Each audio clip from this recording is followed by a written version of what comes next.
Soyez tous salués, chers compatriotes. Jour J-3, l'élection présidentielle au Gabon. Bien, je viens ici donc partager quelques nouvelles. Vous avez sûrement un peu plus de détails qui vont... bon, peut-être certains parmi vous ont déjà reçu ces nouvelles. En l'occurrence, monsieur Ali Bongo Ondimba, finalement, ne sera pas face à la presse. Je ne sais pas. Nous savons tous, nous savons tous, et que ceux-là qui sont sensibles de mon intervention puissent s'asseoir et se calmer. J'ai toujours promis que je ne viens pas insulter les gens, c'est vrai, que on grandit en sagesse et en maturité, donc ce n'est plus le Moréo Nouvier de 2016, d'accord? Mais vous connaissez ses positions. J'ai fait un choix, je reste dans l'opposition. Je ne voterai jamais le PDG. Et ça, ce n'est pas une insulte.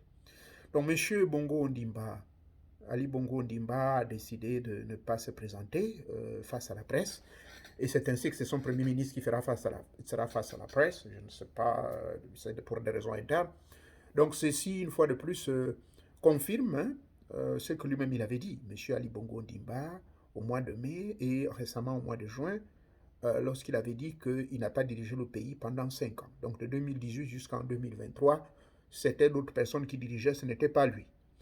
Là, nous connaissons la raison principale, tout le monde le sait. Les images de Londres, les images de Paris, ces images de pitié que nous voyons à travers la planète, qui nous choquent et qui nous dérangent. Mes amis américains, bien sûr, dans le monde de la politique, que ce soit républicain ou démocrate, qui posent la question, mais qu'est-ce qui ne va pas? Pourquoi ce monsieur ne prend-il pas des vacances, en fait de la retraite et tout? Bref, M. Ali Bongo Ondimba lui-même, il a ses raisons, mais il a dit lui-même ouvertement devant le peuple, devant la nation et devant la planète, parce que rassurez-vous que tout ce qui se passe chez nous au Gabon, c'est suivi à travers la planète. Alors, de dire qu'il ne dirigeait pas le pays pendant 5 ans. Donc, ceci se confirme qu'il est toujours malade.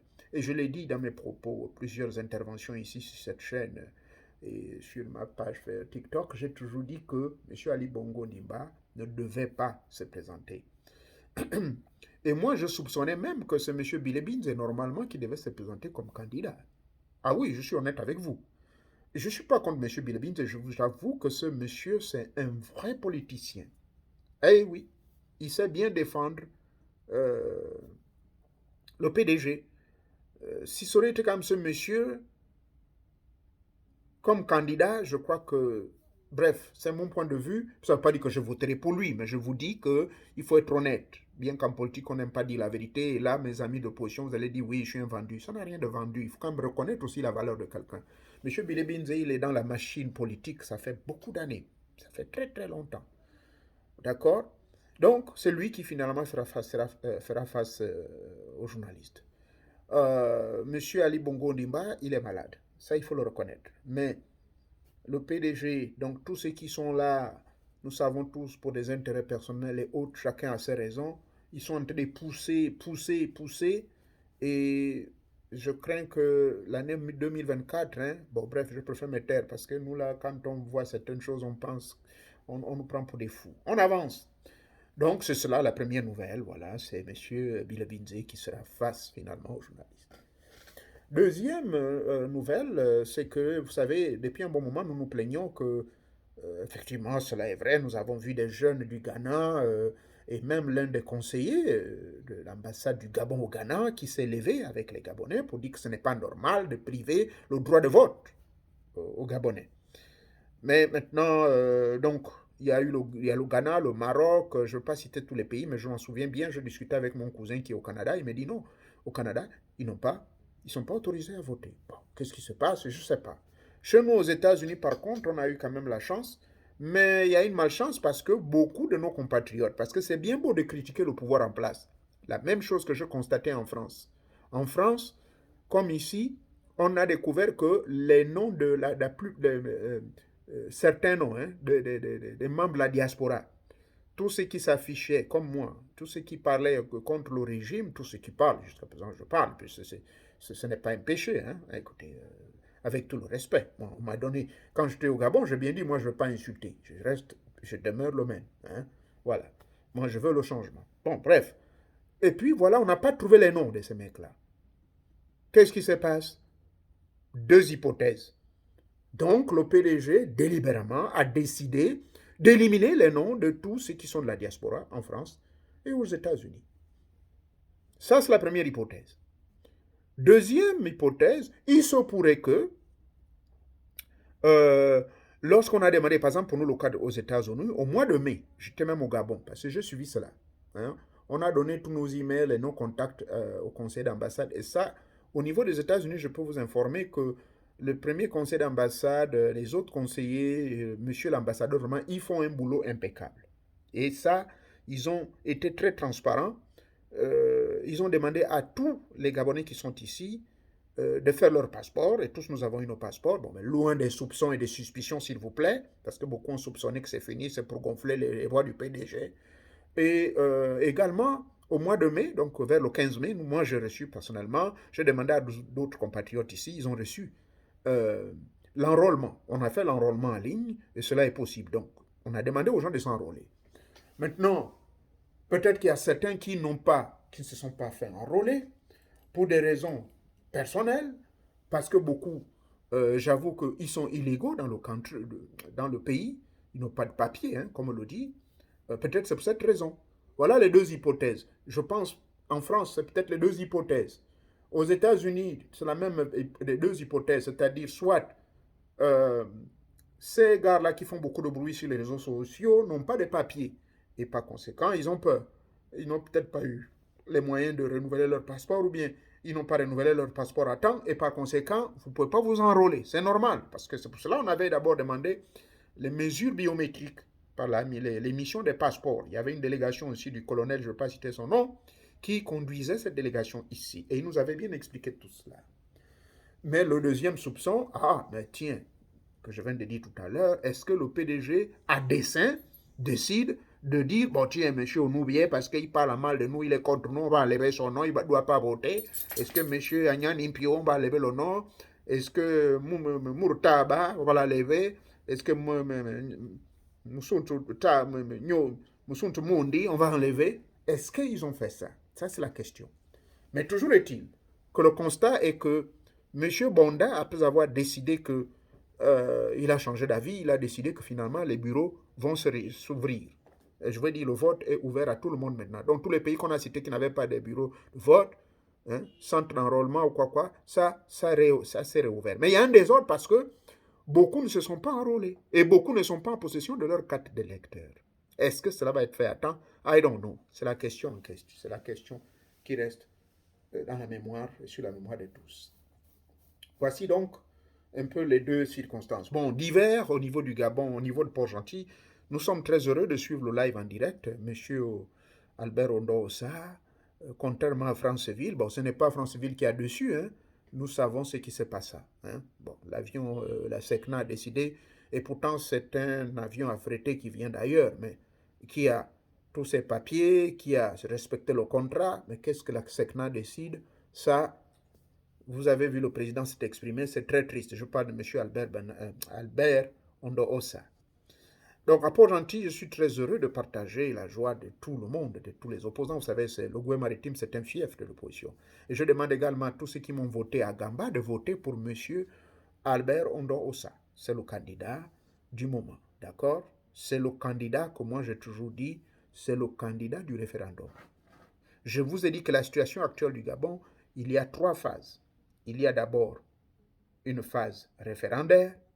Oui ou non doit-on continuer avec ce qui se passe actuellement. Il y a trop de flou dans ce qui se passe. Et la deuxième question est une question de transition. Oui, il faut quelqu'un qui fasse une transition de manière démocratique, sans violence. Parce que quand les Bongos ont pris le pouvoir, il n'y avait pas de violence. C'était avec amitié et avec sourire. Quand M. le vieux Léon a donné le pouvoir à M. Albert Bernard Bongo, devenu Omar Bongo Ondimba, Omar Bongo Ondimba, El Hadj Omar Bongo Ondimba, il n'y a pas eu le sang qui a coulé. Donc, nous ne voyons pas pourquoi aujourd'hui, à l'ère du changement, il faut faire couler le sang. Il faut accepter les faiblesses des uns et des autres. Maintenant, il est temps que la page tourne. Bon, bref, j'espère que je n'ai pas offensé quelqu'un dans mes propos. Voilà, la situation, c'est celle-là. Donc, j'ai voulu partager cette joie. Et je reste toujours branché. J'ai pris 5 jours de permission pour suivre cette affaire jusqu'à ce... Je serai là éveillé jusqu'à lundi, suivre ces choses-là de près. Parce que les choses du Gabon, là, maintenant, j'apprends. Il se pourrait que l'Internet soit coupé au Gabon à partir de samedi. Ils vont tout couper. Il se pourrait. Je parle au conditionnel. Je n'ai pas dit que c'est ce qui va se passer. Mais il se pourrait. On a cité le nom de M. Lin Mombo qui serait derrière cette mascarade-là. Bon, je ne sais pas, parce que nous, on a suivi ça aussi ici avec mes amis américains. D'accord Mais si tel est le cas, il y a le bandecon, mon chef, le bandecon en chef, a donné le système VPN. Et ce système VPN, ceux qui sont avec moi dans mes forums, j'ai fait distribuer ça à tout le monde. Sur place, c'est facile. Vous pouvez tranquillement, on appelle ça un système de bypassing. C'est bypasser le système Internet qui va être coupé de conneries, des histoires. D'accord? Parce qu'il faudrait que vous soyez alerté, en alerte 24 sur 24, du 26 août jusqu'au 28 lundi. C'est là les résultats finaux vont être connus. C'est dommage que ça devait être connu normalement dans la nuit, hein, puisque tout est informatisé. Bon, je ne sais pas pourquoi on va attendre lundi. Mais ça, c'est ce que nous pensons. Here, ladies and gentlemen, this is for especially this, for my friends in Washington who asked me to a little bit give them a glance at what's going on in my country, Gabon. Well, the first news is this, is the fact that Mr. Ali Bongo Ondimba, as you all know, he was sick since uh, 2018, and it's not a secret. As you all know, he didn't really, he himself, he admitted in the month of May when they had the party reunion and meeting. He said it openly that he was not leading the country for 5 years. So, well, and he said it again on a campaign trail that he didn't lead the country. So therefore, in my opinion, in the opinion of everybody, and they also, you noticed and you watched what was going on in London, the last meeting they had there. He was really hardly walking, and it was a very pity situation in London, and also in Paris at the Champs-Élysées. He almost fell. He has to lean on Mr. Macron, thanks God, who hold him on. Otherwise, it would be a very diplomatic of incident. So, considering all these facts, and the fact also that he himself said it openly in the front of the people, it's recorded, saying that he will not, um, he did not run the country for 5 years. In my opinion, I think he shouldn't be running for president for this time. And they should have a free internal primary and designate, probably decide to why not give a chance to another one like Mr. Billy, what is his name, Alain Bilibinze. So today, this is official. It's not a rumor. It's not a gossip. Mr. Bongo finally decided to send his prime minister. That's the man I suspected to be the candidate for the PDG. The Democratic Party of Gabon. That's the man I wanted to be. Listen, I'm not a member. I'm not supportive of that. But this guy, he's really a good politician. He knows how to really, challenge people, and he's been in that political machine for so long. I'm talking about Alain Bilibinze. So this is the first news. Just to let you know. The debate facing the journalists, facing the press, is going to be Bilibinze. And unfortunately, there is no plan to see the two challengers. I mean, Mr. Albert Ondo Osa, who is the challenger of Ali Bongo Ondimba, they will not face. And it's out of question. So, does it make sense? I don't think so, because here, remember, a few years ago, Mr. Donald Trump and Joe Biden, they were face to face. They were facing. That's what we call the face off, right? Then unfortunately, there won't be no face off in the case of Ali Bongo Ondimba and Albert Ondo Osa. There will be no face off. And the second uh, point I want to point out here is about the ballots. There was a time the Mr. Bonda, who's the president of the center of election, I mean the headquarters, center of all elections and other ballots and around the planet. He said Canada, at first, they decided Canada folks would not vote, talking about the Gabonese and the diaspora in Canada, students or permanent residents or Canadians, dual citizens. They would not vote for no reasons. Morocco, Ghana, at least those are three countries I know. There are other countries at least, so a wide range of people. And now, a couple of hours ago, he came out and said, he changed his mind and said now they can vote. Now, from this flip-flop decision, I insist, flip-flop decision, is going to really cause a lot of confusing situation here, because I doubt that the electorate cards will be available. The electoral cards won't be available. That's the problem. And number two, people have to enroll. And if these folks didn't enroll, that's number 3 point.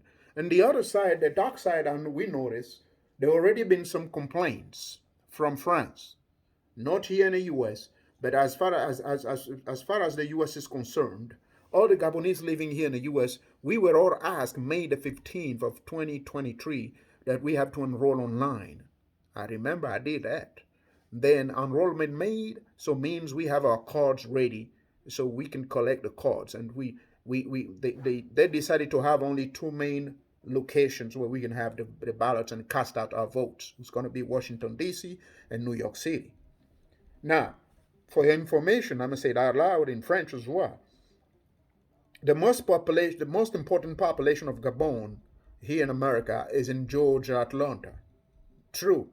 We got more than 5,000 to 10,000 folks from Gabon living in that state, Georgia. Saviez-vous que l'État de la Géorgie est l'État où il y a la plus grande population de Gabonais? Plus de 10 000 Gabonais y sont.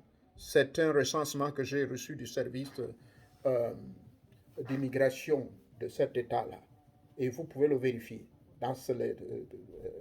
ou auprès de la mairie d'Atlanta, Georgia. La population la plus importante. Mais malheureusement, il n'y a pas un bureau de vote dans la zone d'Atlanta, sauf si je me trompe. So it's very unfortunate, like I said. In Texas as well, Texas, Houston, we do have a couple of thousands of Gabonese living over there, so they cannot cast out a vote. So what the government decided is just to focus on the major cities, the economic capital of New York State, so which is New York City, because they have an embassy there, as well as in Washington, D.C. The complaint, let me come back on the complaint. The complaint was that a lot of folks didn't see finally their names on the list. When Mr. Bonda came back with the idea, okay, now you guys can go and cast your vote. The ballots are going to be available, and then find out when we check the list of all these names, the majority of guys in the diaspora didn't see the names on. So my suspicion is this. First suspicion, the government through, the state, the head of state, did they do this on purpose? That's a question mark. Secondly, well, maybe the Gabonese living in the diaspora, most of them maybe don't have no, status. I'm talking about the permanent status, permanent resident status. Maybe they don't have no documentation to live in those countries. Maybe they were afraid to enroll themselves. Those are just suspicions and questions, okay? I'm not trying to question this citizenships or the status of these guys, but I'm just assuming, okay? Just questioning myself. And so that's what the complaint is all about now. The man said, okay, now you can go and cast out your vote. But on the other hand, the Gabonese and the diaspora in those countries, especially in France, that's the only place where I heard the first reaction. I don't know about Ghana and Morocco. We will check it out by tomorrow. I'll keep you updated about that. But right now in France, because in France, I can guarantee you, France is where we got more than 35,000 Gabonese living over there. It's they have the highest diaspora population of Gabon. You know, in the U.S. we don't have an official number, but for sure we are no more than 15,000 in the U.S. I doubt it. But anyway, that's what I wanted to share with you. Merci bien. Et d'ici là, portez-vous bien. Voici ces quelques flashs que je voulais partager avec vous. Et de là, bye bye. Et nous gardons le contact. Donc, ceux qui seront à Washington, si vous avez la chance de me voir, tant mieux. Mais ceux qui ne vont pas avoir la chance de me voir, je serai là-bas à Washington, D.C. Je serai avec mes amis américains et nous allons observer de près cette affaire-là. Je quitte ici dès vendredi. En tout cas, samedi, je serai là et nous allons faire de notre mieux d'observer tout ceci de près et de toutes les suspicions que j'ai partagées avec eux, que je ne partagerai pas au public. Nous allons voir si cela va se confirmer. Sinon, bonne chance et que le meilleur gagne. Moi, je suis pour le professeur Ondo Ossa. Je souhaite qu'il gagne. Le vent est en poupe pour lui. Hein. Et voilà, il faut qu'on passe au changement. Merci bien. Merci encore.